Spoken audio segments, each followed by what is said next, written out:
세계적인 기독교 작가 필립 얀시는요, 내 안에 하나님이 없다라는 책에서요, 우리 신앙의 성숙 단계를 세 가지로 말한 바가 있습니다. 어린아이 신앙, 어른 신앙, 그리고 부모 신앙입니다. 그가 말하는 어린아이 신앙은요, 유치한 신앙이 아닙니다. 성경에 보면 어린아이 신앙에 대해서 버려야 할 것과 또 우리가 또 가다듬어야 될 것을 동시에 말씀하잖아요. 어린아이를 버리라라고도 말씀하면서 또 어린아이처럼 신령한 젖을 사모하라 이렇게 말씀도 해요. 이분이 말하는 어린아이 신앙은 어린이다운, 성경이 긍정적으로 평가하는 그런 어린이 신앙입니다. 특히 뷰크너라는 분의 글을 인용하면서요, 어린아이 신앙을 세 가지로 소개해요. 먼저는 고정된 선입견이 없다는 거예요. 아이들은 고정된 선입견이 없잖아요. 그래서 순수한 아이들은 누구라도 친구가 됩니다. 어떤 아이라고도 친구가 돼요. 또 어린이는 선물을 받을 줄 안다는 거예요. 아이에게 선물을 주면 이거 받아도 되는 건가? 말아야 되는 건가? 또 갚아줘야 되는 건가? 이런 복잡한 계산은 안 한다는 거예요. 받고 즐겁고 누릴 줄 안다는 거예요. 또 어린이는요, 신뢰를 잘한다는 거예요. 그래서 부모님들은 아무나 신뢰하지 못하도록 아이들에게 단단히 교육시키죠. 누가 가자 그러면 가지 말아라. 쫓아가지 말아라. 뭐 사준다고 해도 가지 마라. 신뢰를 너무 잘하니까. 어린아이 신앙이 바로 이런 어린이 모습에 견주어 보면 그런 신앙이라는 거예요. 또 이 필립 얀시가 말하는 어른 신앙은요, 이른바 의무감 혹은 책임감 있는 신앙입니다. 책 제목이 내 안에 하나님이 없다라는 거거든요. 그러니까 믿음 생활을 하면 늘 그렇게 하나님의 임재가 내 안에 충만해서 늘 그렇게 구름 속을 떠다니는 것처럼 그렇게 신앙생활할 수는 없거든요. 때때로는 하나님이 과연 계신가? 왜 하나님은 나에게 더디응답하시는가? 이런 하나님의 부재를 경험할 때가 있는데, 어른 신앙은 이런 하나님의 부재에도 믿음을 지키고 책임을 다한다는 거예요. 그러니까 순간적인 감정에 휘둘리거나 요동하는 것이 아니고, 그런 감정과 상관없이 또는 상황과 상관없이 또 자기가 해야 될 또 믿음의 의무를 책임감 있게 수행한다는 거예요. 어린 신앙이라는 겁니다. 그런데 그는요, 이런 어린이 신앙, 어른 신앙에서 한 걸음 더 나아가서 부모 신앙을 말합니다. 여러분, 부모 신앙이란 뭘까요? 여러분, 느낌이 오는 것처럼, 짐작하시는 것처럼 기대하고 바라는 것 없이 베풀어주는 신앙. 여러분, 나는 부모 신앙인가? 여러분, 우리는 어린아이 신앙도 가져야 하고 어른 신앙도 가져야 되겠지만, 그러나 거기서 한 걸음 더 나아가서 우리는요, 어떤 신앙요? 부모 신앙. 부모 신앙. 우리는 부모 신앙을 원하고요, 이 부모 신앙을 목적 삼아서 달려나가야 합니다. 자, 오늘 우리 데살로니가전서 2장 7절 이하의 말씀을 살펴보았는데요, 우리는요, 이 오늘 본문 말씀 속에서 하나님이 소개하시는 바울 사도의 모습을 통해서 이 부모 신앙이 어떤 것인지를 보게 됩니다. 7절 말씀을 보니까요, 이런 표현이 있죠. 유모가 자기 자녀를 기름과 같이 하였다. 유모가 자기 자녀를 기름과 같이 하였다. 우리 성경에는 지금 유모라고 번역을 했는데요, 다른 성경에 보면 어머니라고 이렇게 번역한 성경들도 있어요. 바울 사도가 복음을 전할 때에 어떻게 전했다고요? 어머니가 자기 자녀를 기름과 같이. 이 데살로니가 교회에서 그렇게 복음을 전했다는 거예요. 또 11절에 보면 어떤 표현이 나오나요? 아버지가 자기 자녀에게 하듯. 아버지가 자기 자녀에게 하듯. 하여튼 그렇게 사역을 하고 모양을 했다는 것입니다. 이렇게 어머니의 마음으로, 때로는 아버지의 마음으로, 오늘 설교의 제목처럼 이런 부모 신앙으로 이 데살로니가 성도들에게 복음을 전하고 그들을 돌봤다고 그렇게 고백하고 있는데요. 게다가 8절 말씀을 보면 뭐라고 말하나요? 중간에 보니까 우리의 목숨까지도 너희에게 주기를 기뻐했다, 이렇게 얘기를 해요. 단순히 어머니처럼 아버지처럼 신용만 한 것이 아니라 그 내면의 데살로니가 성도들을 향한 간절한 사랑, 정말 목숨까지도 줘도 아깝지 않겠다는 그런 뜨거운 사랑이 그 가슴에 있었다라는 것입니다. 이 바울 사도의 이런 고백은요, 1차적으로 목회자인 저에게 큰 도전이 되지 않을 수 없습니다. 나는 정말 어머니의 마음으로 혹은 아버지의 마음으로 목양하고 있는가? 우리 남성교회 성도님들을 위해 목숨까지 내놓을 각오가 되어 있는가? 말씀을 준비하면서요, 주님 앞에 저를 돌아보고 믿음의 각오를 다시 하는 계기가 되었습니다. 하지만 오늘 이 말씀은요, 비단 목회자에게만 해당되는 것은 결코 아닐 것입니다. 예수님을 따르고 가고오는 모든 세대의 예수님의 제자들이 붙들어야 될, 본받아야 될, 또 추구해야 될 그런 믿음의 모습인 것이죠. 여러분, 바라고 하는 것은요, 우리 남성교회 모든 주의 동들께서는 정말 어린아이 신앙, 또 어른 신앙 마땅히 우리가 추구해야 되겠지만, 이것을 넘어서 부모 신앙이 되어서 우리 하나님을 기쁘시게 해드리고, 이 부모 신앙을 통해서 우리 하나님의 영광을 드러낼 수 있는 주의 종들 되시기를 주님의 이름으로 축원합니다. 그러면 우리는 어떻게 부모 신앙의 성숙함을 이룰 수 있을까요? 이 부모 신앙을 갖기 위해서 우리가 노력해야 될 경건의 훈련은 또 무엇일까요? 오늘 말씀을 통해서 잠시 생각해 보고자 합니다. 자, 우선 데살로니가 전서 우리가 몇 주째 보고 있는데, 지난주에는 우리 시편을 잠시 산책했었죠. 그래서 다시 한번 복습을 좀 해야 되겠습니다. 여러분, 데살로니가 교회, 바울 사도에게 있어서 데살로니가 교회는 어떤 교회인가요? 생각하면 어떤 교회? 미안한 교회. 미안한 교회. 기억하고 계시는군요. 데살로니가 교회를 생각하면 미안한 마음이 드는 거예요. 왜 그런가요? 아니, 이 데살로니가에서 복음을 전하는데 3개월, 이 짧은 3개월밖에 선교를 못했고요. 또 이 데살로니가를 나올 때에는 이 사람들의 박해 때문에 이 바울 사도가 자기 목숨 부지하려고 나온 것이 아니라 이 바울 선교팀을 이렇게 영접해 주니까 그 영접한 사람들을 막 박해하는 거예요. 그러니 바울 사도가 계속 있으면 애꿎은 성도들이 고통을 당하니까 하는 수 없이 야반 도주할 수밖에 없었어요.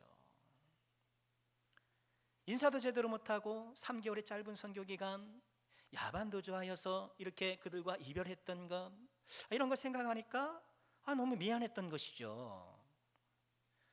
그런데 감사한 건 뭔가요? 이렇게 짧은 선교 기간에도 불구하고 데살로니가 성도들의 믿음이 일취월장했다는 거예요. 믿음의 역사와 사랑의 수고와 소망의 인내, 이런 믿음, 소망, 사랑을 딱 붙잡고 예수 그리스도를 닮아가는 이 거룩한 믿음의 행보를 이어나갔고요. 또 뿐만 아니라 이들의 믿음의 선한 소식이요, 또 주변으로 쭉쭉 퍼져나가는 믿음의 좋은 소문을 내는 그런 교회가 되었다는 것이죠. 그런데 문제가 있었습니다. 이렇게 바울 사도가 교회를 떠나니까 그 틈을 노리고 이 데살로니가 유대인들이 바울 사도를 맹 비난하기 시작했습니다. 맹 비난하고 음해했습니다. 그것이 우리가 2주 전에 나눴던 내용이죠. 뭐라고 비난하고 뭐라고 음해했나요? 그 주된 내용이 2장 3절에 기록되어 있는데 한마디로 이거예요. 바울은 잘못된 내용을 부정한 의도를 갖고 속임수를 쓰면서 전했다는 거예요. 그가 전한 내용도 잘못된 것이고 복음이 잘못된 것이고 그의 속마음이 아주 부정하고 그가 복음을 전했던 방법도 올바르지 못하고 내용도 의도도 방법도 다 틀렸다는 거예요. 숨 쉬는 것 빼고는 다 거짓말, 숨 쉬는 것 빼고는 다 잘못됐다, 그런 거예요. 바울 사도는 이런 비난과 음해에 맞서서 자신의 진심을 설명하기 시작합니다. 그것이 아니었다라는 거죠. 그래서 우리가 읽은 이 본문 앞전 단락 1절부터 6절의 내용이 뭔가요? 나는 정말 진심을 다해서 그 사람들이 음해와는 달리, 그런 비난과는 달리 나는 진심을 다해서 복음을 전했다라고 얘기를 합니다. 데살로니가 오기 전에 빌립보에서 복음을 전했잖아요. 거기서 막 박해를 받았는데, 이렇게 박해를 받으면서까지 내가 데살로니가에서도 복음을 전했는데 이처럼 물리적인 고통을 감수하면서 거짓을 전하겠느냐, 이런 것이 담겨 있잖아요.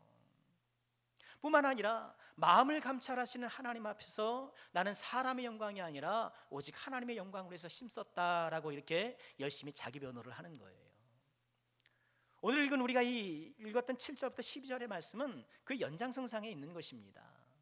바울을 향한 비난과 음해에 대응하여서 스스로 자신의 진정성을 호소하고 또 부모의 마음으로 복음을 전했다라고 이렇게 변호하고 있는 것이죠. 자, 그럼 이런 바울 사도의 자기 변호 속에서 발견되는 부모 신앙이란 어떤 것일까요? 우리는 어떻게 부모 신앙의 거룩한 영성을 이룰 수 있을까요? 몇 가지를 적용해 보고자 합니다. 첫 번째, 이 부모 신앙은요, 유순한 마음을 갖는 거예요. 부모 신앙이 어떤 신앙인가? 유순한 마음 갖는 것. 우리 7절 말씀을 다시 한번 함께 읽어볼까요? 7절입니다. 우리는 그리스도의 사도로서 마땅히 권위를 주장할 수 있으나 도리어 너희 가운데서 유순한 자가 되어 유모가 자기 자녀를 기름과 같이 하였으니. 여러분, 부모 신앙의 일면은 뭔가요? 유순한 자가 되는 것. 지금 바울 사도는 사도로서 자기가 권위가 있었다라고 얘기를 합니다. 내가 사도의 권위를 갖고 여러분들에게 말씀을 전할 수도 있었지만 그런 권위를 내려놓고 유순한 자가 되어서 여러분에게 말씀을 전했습니다, 그렇게 이야기합니다. 여러분, 바울 사도는요, 때때로 이 사도로서의 권위를 적절하게 사용할 때가 많았습니다. 여러분, 서신서를 유심히 살펴보시면 서신서 초반 보면 하나님의 뜻으로 말미암아 그리스도 예수의 사도된 바울은, 이렇게 시작하는 문구가 그와 유사한 문구를 종종 발견하실 것입니다. 편지를 쓸 때, 서신을 쓸 때 내가 사도의 권위를 갖고 지금 이 말씀을 한다, 사도의 권위를 갖고 지금 설교를 한다, 그런 사도적 권위를 내세울 때가 분명히 있었습니다. 그렇지만 이 데살로니가에서 복음을 전할 때에는 이런 사도적 권위를 내세우기보다는 유순한 자가 되어서 유모가 자기 자녀를 기름같이 했다라고 말씀해요. 여러분, 근데 이 말이 좀 재밌지 않습니까? 유모가 자기 자녀를 기름같이. 본래 유모는 누구를 키우는 사람입니까? 다른 사람의 아이를 키우는데 이 말씀 보니까 유모가 자기 자녀를 키운 듯 한다고 얘기를 해요. 아니, 그러니 육아 전문가가 자기 자녀를 키울 때에 여러분 얼마나 더 세심한 노력을 기울이고 이 자신의 능력을 발휘했겠습니까? 모든 것들을 동원했지 않겠습니까? 남의 자식도 그렇게 내가 성실을 다해야 되는데 내 자식이니 얼마나 더 극진하고 사랑을 베풀었겠어요. 그래서 이 유모라는 단어를 다른 성경은 어머니라고 얘기하는 거예요. 유모가 자기 자녀를 양육하는 것이니까 결국 어머니가 양육하는 거잖아요. 공동번역이나 표준역 성경은 그렇게 어머니로 번역하는데요. 그런데 우리가 좀 주목할 단어는요, 유순함이라는 이 단어예요. 그러니까 유순한 자가 된다라는 이 표현은요, 문자적으로 보면 어린 나이가 되는 거예요. 어머니의 마음으로 자녀를 키울 때에 유순한 자 어떻게 된다고요? 어린 아이와 같이 되어 키웠다, 양육했다, 그런 얘기인 거예요. 여러분, 그렇잖아요. 엄마들이 어린 아이를 양육할 때는 어린 아이처럼 돼요.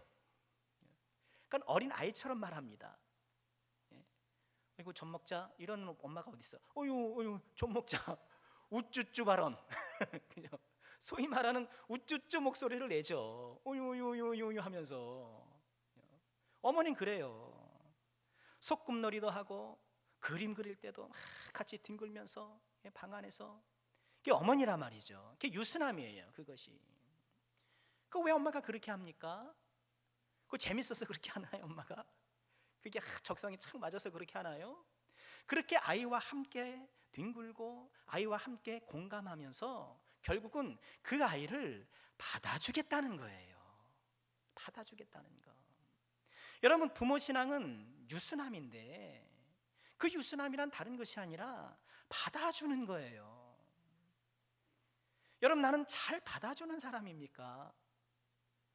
여러분, 부모 신앙을 우리가 함께 묵상하면서 함께 돌아봐야 될 부분이 바로 이것이에요. 나는 지금 잘 받아주고 있는가? 엄마는 자녀의 아픔을 잘 받아줍니다. 아이 키우면서 한 번쯤 아이들이 심하게 아플 때가 있잖아요. 밤새도록 열이 나고 열이 안 떨어져가지고, 그럼 어머니는 애간장이 나는 겁니다.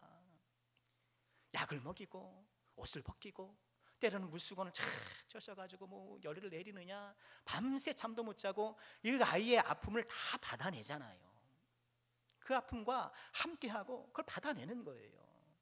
여러분, 부모 신앙에는 바로 이런 모습이 있다는 겁니다. 다른 지체의 아픔과 고통을 함께 받아내는 것, 그것을 함께 공유하고 느끼는 것. 아이, 뭘 그런 걸 갖고 그러냐. 그렇게 다른 사람의 아픔을 대수롭지 않게 가볍게 넘기는 것이 아니라 함께 그 아픔을 고스란히 느끼는 것. 또 엄마는요, 자녀의 실수를 받아줍니다. 자녀의 실수를 받아줘요. 어린아이들 그렇잖아요. 다 엎지르고 쏟고 다 낙서하고. 가만히 있는 아이가 어디 있습니까? 손만 대면 다 거기 난리가 나잖아요. 손만 대면 난리가 나잖아요. 세상은 그래요. 한 번은 실수지만 두 번은 실력이다. 세상은 실수를 용납하지 않겠다는 거예요. 그러나 엄마는 아이의 실수에 횟수 제한을 두지 않습니다. 실수할 때마다 나무라지 않고 그것을 다 받아내는 거예요. 다 받아내는 거예요. 어린아이의 미숙한 행동을 나무라지 않아요. 여러분, 나는 어떤가요? 나는 다른 사람의 실수에 혹은 미숙한 일처리에 관대한가, 너그러운가. 아우, 뭘 저렇게, 아유, 왜 또 저래. 나도 모르게 그렇게 미간을 찌푸리면서 받아주지 못하고 있는 것은 아닌가. 여러분, 부모의 신앙은 받아주는 신앙, 유순한 자가 되라는 것을 꼭 기억하시기를 부탁드립니다. 여러분, 참아주는 게 아니라 받아주는 거예요. 받아주는 거. 로마서 14장 1절에서 이렇게 말씀하시잖아요. 믿음이 연약한 자를 너희가 받되, 믿음이 연약한 자를 너희가 좀 받아줘라. 성격이 연약한 자를 좀 받아줘라. 언변이 연약한 자를 좀 받아줘라. 일처리가 미숙한 사람을 좀 받아줘라. 좀 받아줘라. 여러분, 교회는 받아줌을 경험하는 곳이 되어야 되지 않을까요? 여러분, 세상 어디에서 우리를 받아줍니까? 한 번 실수는 받아지만 두 번은 실력이다.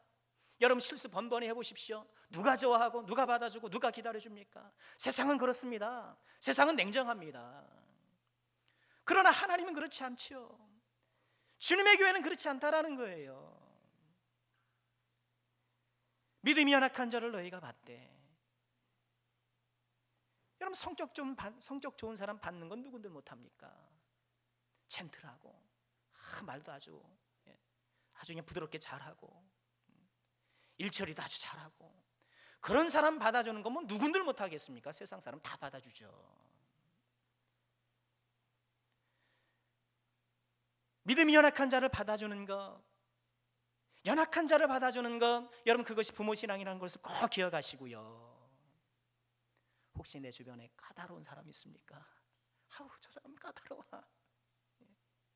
또는 좀처럼 달라지지 않아서 막 지치게 하는 사람 있습니까? 그럴 수 있어요. 아우, 저 사람은 어떻게 매번 그러나, 매번 일할 때마다, 매번 어떻게 할 때마다 매번 그러나 하면서 나도 모르게 지치게 하는 그런 사람이 있을 수 있잖아요.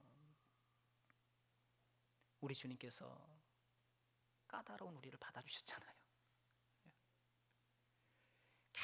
잘 안 변하는, 그렇게 말씀을 듣고 그렇게 신앙생활해도 좀처럼 변하지 않은 우리를 받아주셨잖아요. 이 주님의 받아주심, 주님의 용납을 경험한 저와 여러분, 우리도 받아주는, 유순히 받아주는 그런 부모 신앙으로 이 주님의 사랑을 전할 수 있기를 주의 이름으로 축원합니다. 자, 부모 신앙의 영성을 또한 살펴보니까요, 때에 알맞은 말이 있더라고요. 부모 신앙은요, 때에 알맞은 말을 할 줄 아는 거예요. 우리 11절 한번 보실까요? 11절 함께 읽겠습니다. 너희도 아는 바와 같이 우리가 너희 각 사람에게 아버지가 자기 자녀에게 하듯 권면하고 위로하고 경계하노니. 여러분, 우리가 좀 전에 함께 살펴봤던 7절은 어머니의 마음으로 어떻게 데살로니가 성도들에게 다가갔는가, 그 내용이었다면, 이 11절은 아버지의 마음으로는 어떻게 나아갔는가, 그것을 설명하는 부분이에요. 근데 아버지가 뭘 했다고요? 자녀에게 하듯 권면하고 위로하고 경계했다. 여러분, 부모는 어떤 역할을 합니까? 여러분, 받아주는 것이 귀하긴 하지만 부모가 매번 받아주기만 하면, 뭐든지 받아주고 뭐든지 다 이렇게 다 받아주기만 하면 어떤가요? 그 아이가 건강하게 자랄 수 있나요? 받아주는 것이 필요하지만 받아주는 것이 전부면 곤란하지요. 부작용이 생길 수 있습니다. 부모는 자녀를 받아주지만 또한 이 자녀를 올바른 방향으로 지도할 책임이 있어요. 이게 부모예요. 부모는 자녀를 잘 지도해서 우리 자녀가 자신의 인격적인 역량을 발휘하고 또 세상에서 여러 실력을 쌓아서 건강한 사람으로, 특별히 우리 믿음의 복된 자녀로 자랄 수 있도록 우리가 잘 코치해 줄 필요가 있습니다. 부모의 역할은 이런 코치예요. 여러분, 코치 들어보셨나요? 많이 들어보셨죠? 우리나라는 축구 감독을 감독이라고 부르잖아요. 감독이 내가 뭐 지켜본다 이거예요. 감독. 그러니까 감독님 앞에서는 어떻게 해야 돼요? 잘해야 돼요. 지켜보니까.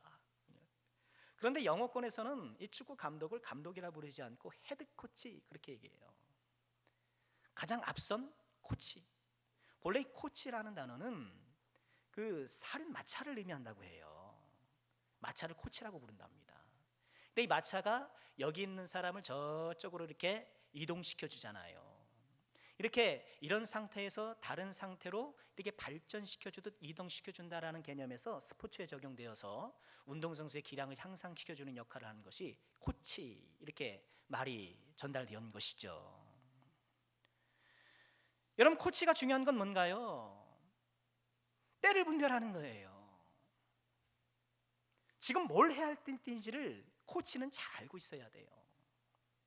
지금이 훈련을 할 때인지, 휴식을 할 때인지, 훈련을 강화시킬 때인지, 지금이 권면할 때인지, 위로할 때인지, 경계할 때인지, 이걸 잘 판단하는 게 코치예요.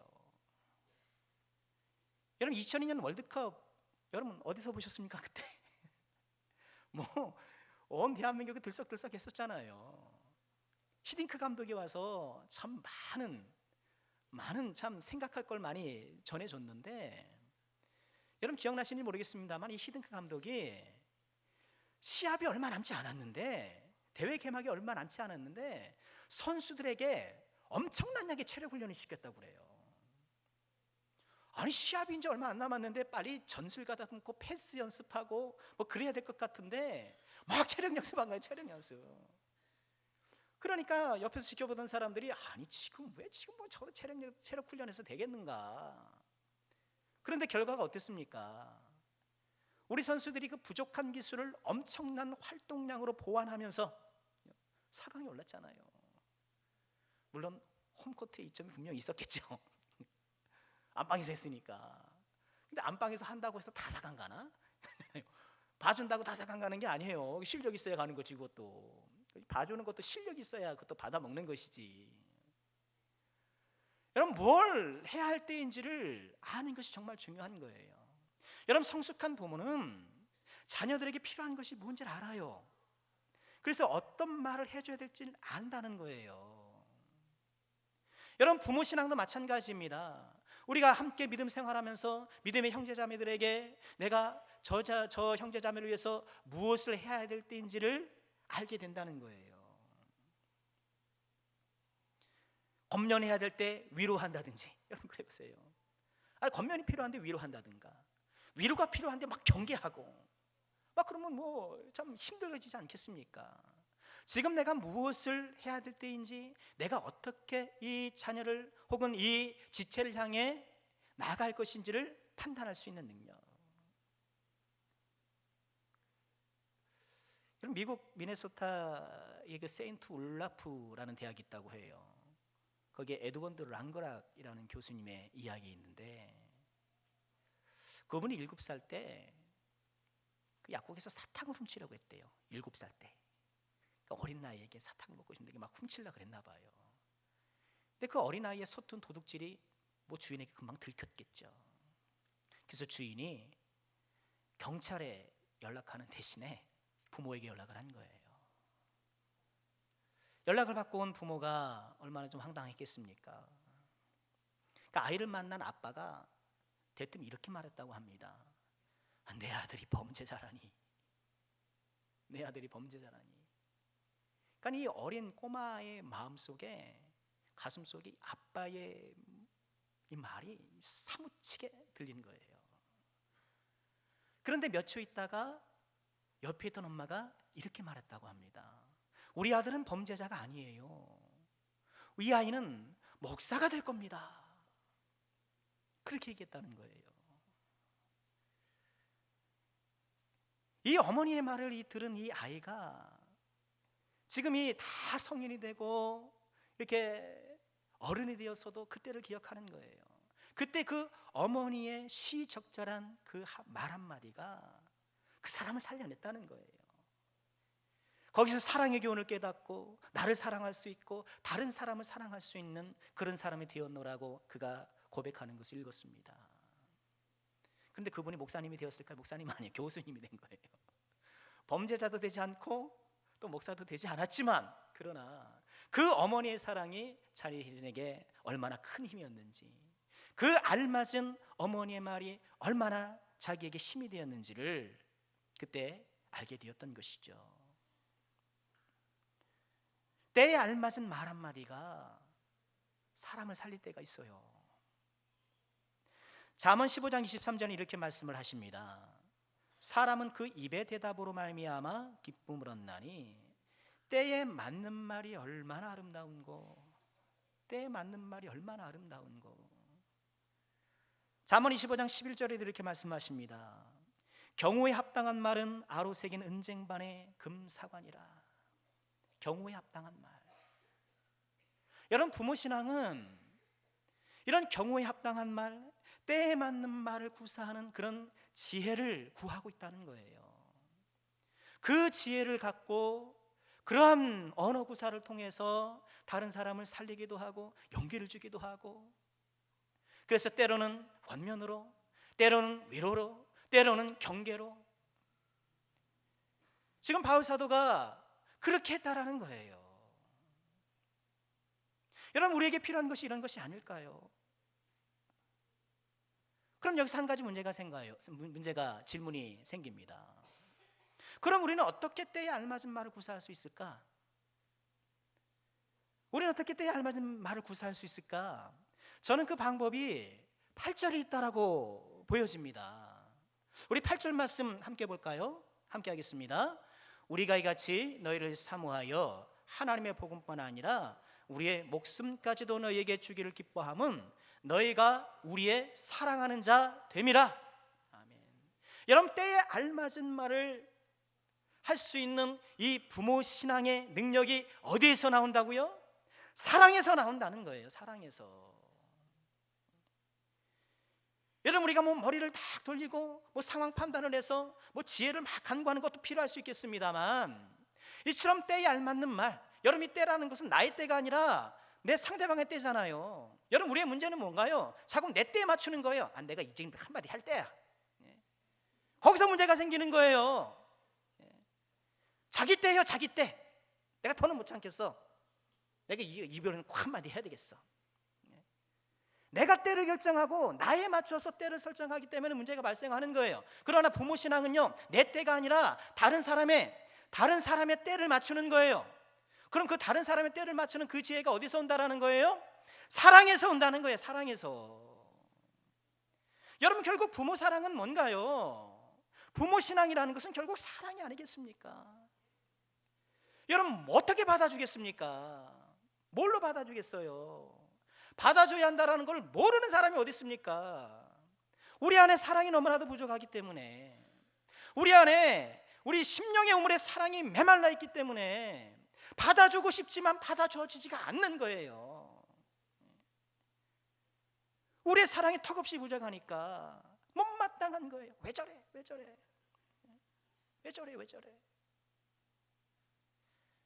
사랑이 약하니까, 사랑이 메말라 있으니까 자꾸 내 관점에서 말하는 거예요. 내 입장에서 말하는 것이고 내 때에 맞춰서 이야기하는 거예요.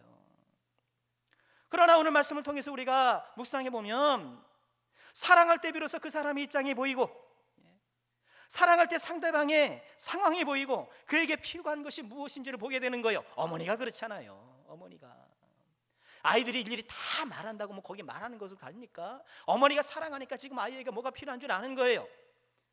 젖이 필요한지, 기저귀가리가 필요한지, 좀 바람 쐬어주는 것이 필요한지, 덮어주는 것이 필요한지, 열을 내려주는 것이 필요한지.